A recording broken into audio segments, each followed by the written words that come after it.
Welcome back. In this lesson, we're going to make this really cool multimedia collage with some little, like a little flower garden with grass in the front and some clouds in the sky. If we look at some of our art words that we've used in the past, let's look at some things in this picture that have art words. Number one, we've got line. You know, we're using lots of vertical lines here to make the flowers. You could have a horizontal line, which we kind of do here where the grass is. There could be zigzag lines, like right in here where we use the zigzaggy scissor marks to make the fringed cuts. And then we have wiggly lines here around our clouds to make those shapes. Okay, we can also look at the word texture. Texture is how something feels, right? So if you feel your hair right now, you'll see one kind of texture. If you feel the table, it'll feel like another texture. And we're going to make ours like a three-dimensional texture by taking our fringed grass and scrunching it up like this, as well as our three-dimensional buttons here that will have a different texture and look. One of our principles of art that we're going to be using is repetition and not pattern. We've talked about pattern before, and a pattern is anything that repeats regularly, like a tall line, short line, tall line, short line, tall line, short line, and it repeats.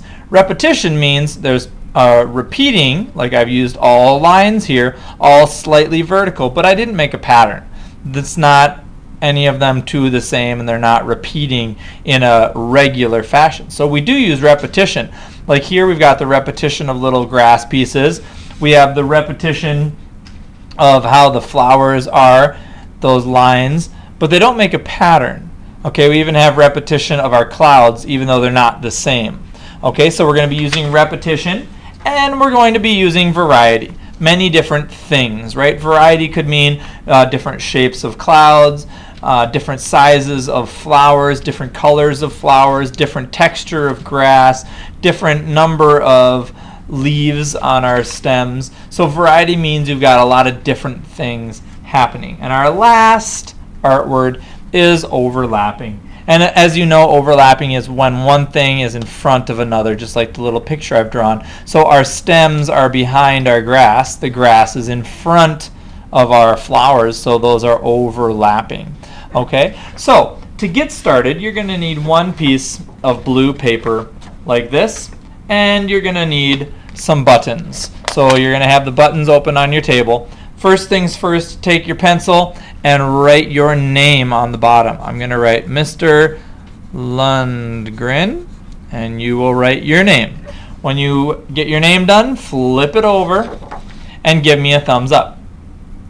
Great. Now, to get started, you've got your buttons, and you're going to need a variety of other paper. So for the teacher, you're going to need one 3-inch by 12-inch piece of white paper. You're going to need one 2-inch by 12-inch dark green piece, a 1-inch by 1-inch, or sorry, 1-inch by 12-inch regular green, and then you're going to need 4 strips of 1-inch, oh sorry, 3 strips of 1-inch by 12-inch green strips for the flower stems. Okay, and then you're also going to need your buttons. So to get started, you're going to imagine you've got 3 sections on your paper. You've got the top section, the middle section, and the bottom section. We're going to take all of our flowers and put them in the middle section here. Okay, so I'm going to start with a couple blobs. Use your tap and glue.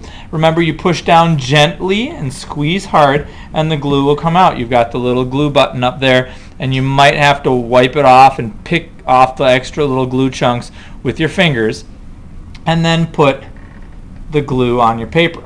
A couple little glue dribbles, make one in the middle, one down, one up, a couple in the middle, and we want them to be all a little bit different. Okay, so then I'm going to just take my buttons here and glue them down.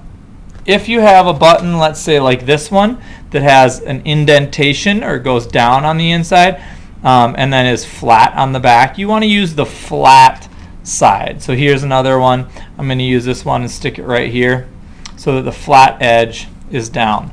Then I'm going to grab another one and set it so the flat edge is down. I'm going to make this flower a little bit larger and put 2 more buttons on either side. I'm going to take these 2. Oh, those aren't going to come apart. Those are already glued together. Whoops. Here we go. Here's one. And another one. And you can use whatever color, whatever shape, whatever size you find. So there's my a larger flower. Here's another flower. Maybe I'll take 1 button there, another button here. Maybe I'll have this be a 3-buttoned flower. And you can get creative with this. Add as many buttons as you can and still have it look like a flower. Okay, you might have 3 buttons together, you might have 4 buttons together, maybe you've just got 1 button. Okay, and the idea, ooh, there's a cool button, is to choose ones that you like. Okay, we want to have a variety of buttons, we want to have a variety of shapes in how you put it together, and we want to have variety in how tall and how short your buttons are. Put this one this way. Good, and I think I'm going to use this big monster button right here. Okay, when you put the buttons on, make sure you push them down so the glue squirts through the little holes. That'll help it stick together. Okay, when you're done with your buttons, give me a thumbs up and close your button container so that the buttons won't fall out. And now we'll start our next video about the stems.